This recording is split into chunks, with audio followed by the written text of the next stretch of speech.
El sistema neurovegetativo simpático. El grupo está conformado por Adolfo Ruiz, Karen Ovalles y mi persona, Mabed Urbina. Hoy vamos a hablarles sobre el sistema nervioso autónomo, que es el director invisible de nuestro cuerpo. Aquí exploraremos las complejidades del sistema nervioso autónomo, centrándonos en dos ramas principales, el sistema simpático y el parasimpático. En él descubriremos cómo estas redes vitales controlan nuestras funciones involuntarias y mantienen el equilibrio interno. El sistema nervioso autónomo orquestando funciones vitales. El sistema nervioso autónomo es la parte del sistema nervioso periférico que regula funciones corporales involuntarias como la frecuencia cardíaca, la digestión, la respiración y la presión arterial. Se divide en dos ramas principales con funciones antagónicas. Dentro de ellas encontramos en la digestión, modula las actividades gastrointestinales para la absorción de nutrientes. La respiración ayuda a la frecuencia respiratoria según las necesidades del cuerpo. La presión arterial mantiene la estabilidad de la presión sanguínea y la regulación cardíaca controla el ritmo y la fuerza de las contracciones del corazón. La ubicación de la cadena simpática. Dentro del sistema simpático también es conocido como el acelerador de nuestro cuerpo, ya que su función principal es preparar al organismo para la acción ante situaciones de estrés, peligro o emergencia, activando la famosa lucha o huida. El sistema simpático se prepara para la acción, movilizando energía en situaciones de estrés. Su compleja red de ganglios es clave para coordinar estas respuestas rápidas y generalizadas en todo el cuerpo. Entre ellos encontramos los ganglios paravertebrales, situados a ambos lados de la columna vertebral. Forman la cadena simpática, extendiéndose desde la región cervical hasta el coxis, como función de los centros de relevo para las señales simpáticas. En los ganglios prevertebrales, ubicados delante de la columna vertebral, inervan órganos abdominales importantes, como el ganglio celíaco, que influye en la digestión, y el ganglio mesentérico. Dentro de las neuronas pregangliares emergen de la médula espinal, específicamente entre la vértebra torácica 1 y la lumbar L2-L3, formando la división toracolumbar. Ubicación de la cadena parasimpática, el modelo de descanso y digestión. El sistema parasimpático promueve la conservación de energía y las funciones de recuperación. Sus ganglios se sitúan estratégicamente para un control más localizado y específico sobre los órganos. En él encontramos los ganglios parasimpáticos, que es localizados estratégicamente cerca o incluso dentro de los órganos efectores, lo que permite una acción más precisa y focalizada. Los nervios craneales, los pares craneales 3, 7, 9 y 10 originan fibras pregangliares. El nervio vago es particularmente importante ya que inerva la mayoría de los órganos torácicos y abdominales.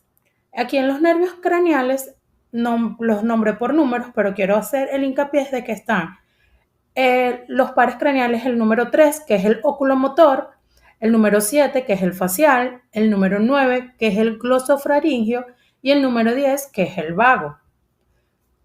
Pasamos ahora a los segmentos sacros, que son las fibras preganglionares, también se originan en los segmentos sacros S2, S4 de la médula espinal, inervados órganos pélvicos. La división craniosacra, caracterizada por fibras preganglionares largas que viajan hasta el órgano diana, donde hacen sinapsis con fibras postganglionares y muy cortas.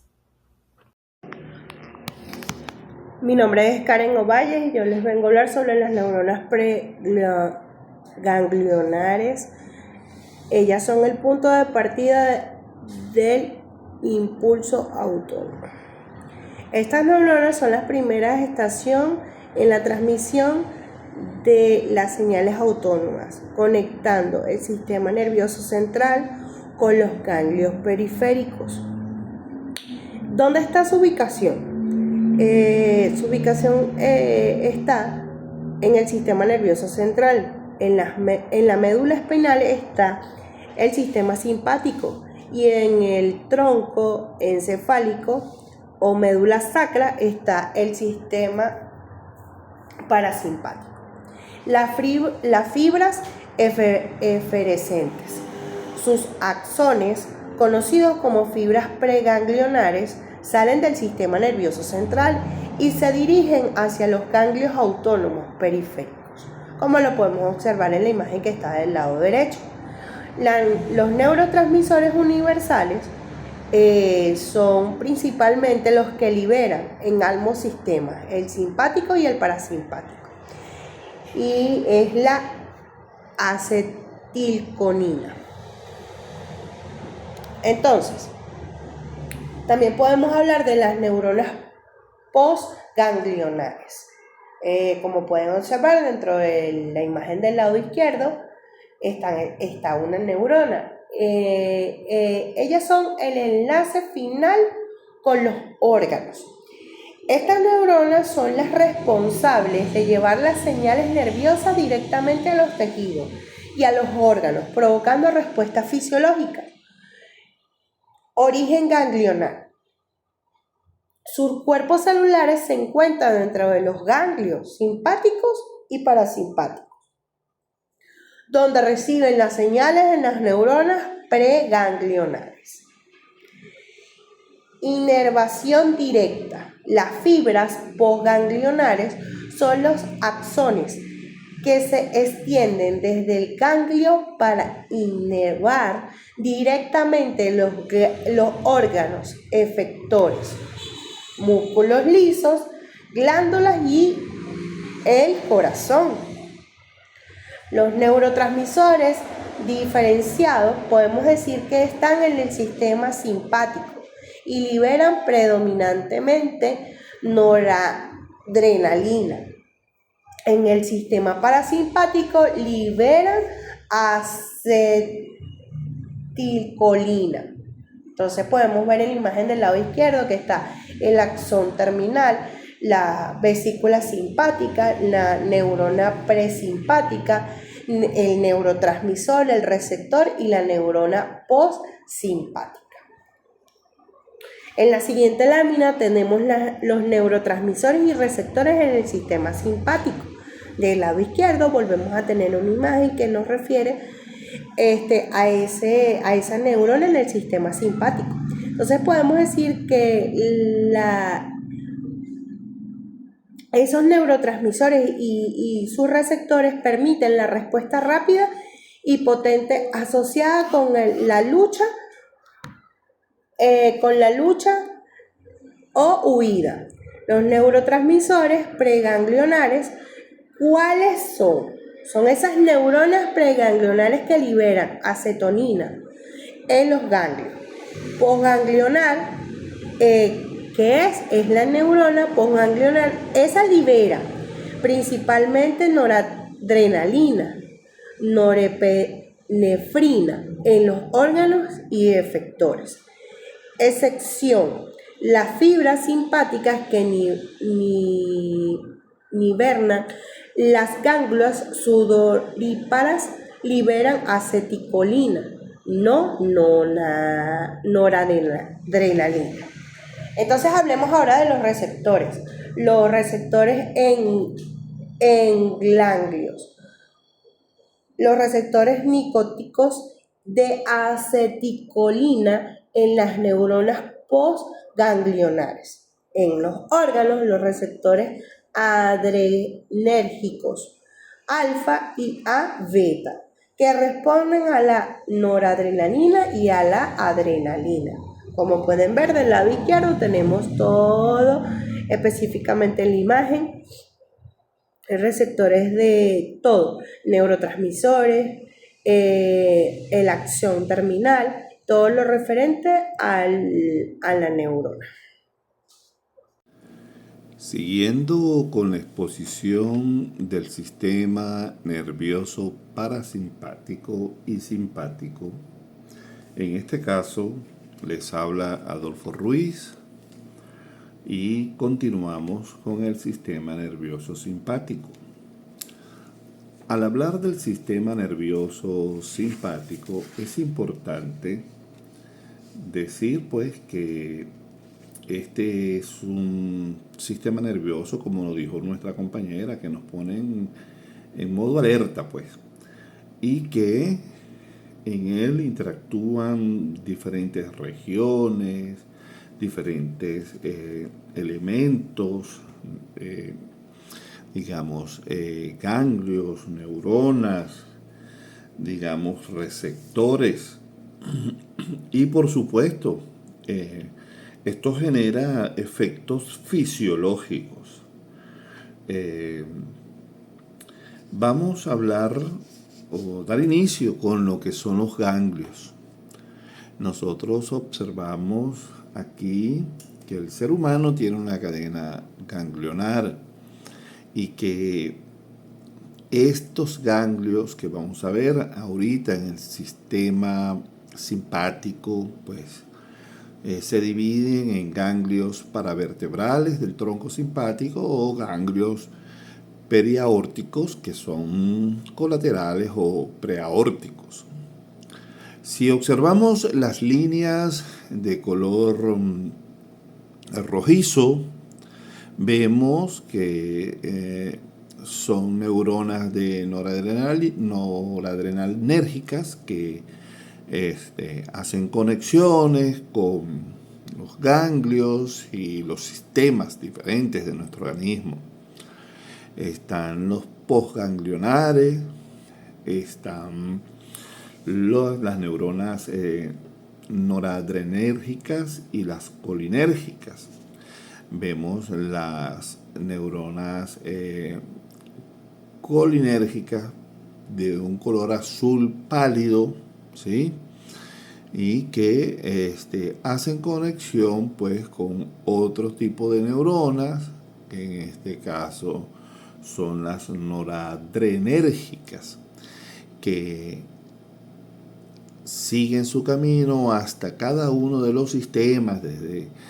Vemos que está vinculada a la parte de la visión, la parte ocular, la parte del sistema respiratorio pulmonar, de la parte del corazón, el sistema cardíaco, está la parte gastrointestinal, hígado, páncreas, riñones, muchos sistemas urinarios y hasta el funcionamiento del aparato reproductor. Cuando hablamos del sistema nervioso autónomo, hablamos de las neuronas preganglionares. Estas son del simpático y del parasimpático por igual en referencia a su neurotransmisor, que en este caso es el acetilcolina. Y el receptor en este caso posináptico es el nicotínico tipo N2, NN, y por eso lo coloco aquí repetidas veces las palabras siempre, siempre, siempre, y lo coloco en mayúscula. ¿Por qué? Porque las neuronas preganglionares del sistema nervioso autónomo simpático tanto como parasimpático, liberan acetilcolina y actúan sobre los receptores nicotínicos ubicados en el ganglio autónomo. Es necesario diseñar una fórmula para recordar esto. Y la fórmula que preparé dice así: todo lo preganglionar tiene que ver entonces con el sistema de recepción de la acetilcolina. Las neuronas postganglionares y del sistema simpático tienen como neurotransmisor principal la noradrenalina y la norepinefrina. Los receptores muscarínicos son los presentes, el M3. Y cuando hablamos también del parasimpático está el M1 y M3. En este caso estamos hablando de receptores y vamos a mencionar los efectoras, que son el alfa 1, el alfa 2, el beta 1, beta 2 y beta 3, y la mayoría de las neuronas simpáticas postganglionares son adrenérgicas, es decir, que liberan acetilcolina. La respuesta final depende, por supuesto, de la recepción o del órgano que esté como receptor en ese momento. Tenemos como para hacer una ubicación de los neurotransmisores y los receptores, tenemos que los preganglionares tienen como neurotransmisor, al igual que los del sistema simpático como parasimpático, la acetilcolina, el sistema colinérgico, la médula suprarrenal, y los postganglionares parasimpáticos también tienen el acetilcolina como neurotransmisor. Sin embargo, los postganglionales del simpático tienen como neurotransmisor la noradrenalina, y el receptor en este caso sería el alfa 1, alfa 2, beta 1, beta 2 y beta 3, como mencioné anteriormente. En referencia a los primeros, que son los preganglionales simpáticos y parasimpáticos, tienen como receptor el nicotínico N2, o llamado también NM, y el simpático colinérgico, que es en este caso el sudor, tenemos el muscarínico M3. La médula suprarrenal libera, en este caso, adrenalina y noradrenalina. Tenemos por aquí los receptores postganglionares parasimpáticos, como mencioné anteriormente, parasimpáticos, que son los muscarínicos, M1 y M3. Seguimos entonces. Para dar unas conclusiones, digamos, efectivas, tenemos lo siguiente. Hay excepciones simpáticas importantes que son clave para exámenes. La glándula suprarrenal, o sea, la médula suprarrenal, tiene como preganglionar el acetilcolina, el receptor es el nicotínico, libera la sangre adrenalina en un 80% y noradrenalina en un 20%. Tiene una excepción de las glándulas sudorípadas, como dije anteriormente, el simpático colinérgico. Y preganglionar tenemos el acetilcolina y el postganglionar de igual manera acetilcolina. El receptor efector, ya lo habíamos mencionado, para el simpático tenemos el muscarínico M3. Hay una tercera excepción simpática, que es que el músculo liso de vasos sanguíneos en músculo esquelético de beta 2, observamos que hay poca actuación de la noradrenalina. ¿Por qué? Porque está versus a la adrenalina. Quiere decir que predomina, en este caso, la adrenalina. Esas son las conclusiones que tenemos para ustedes, claves para examen, y espero pues les haya gustado la presentación de hoy.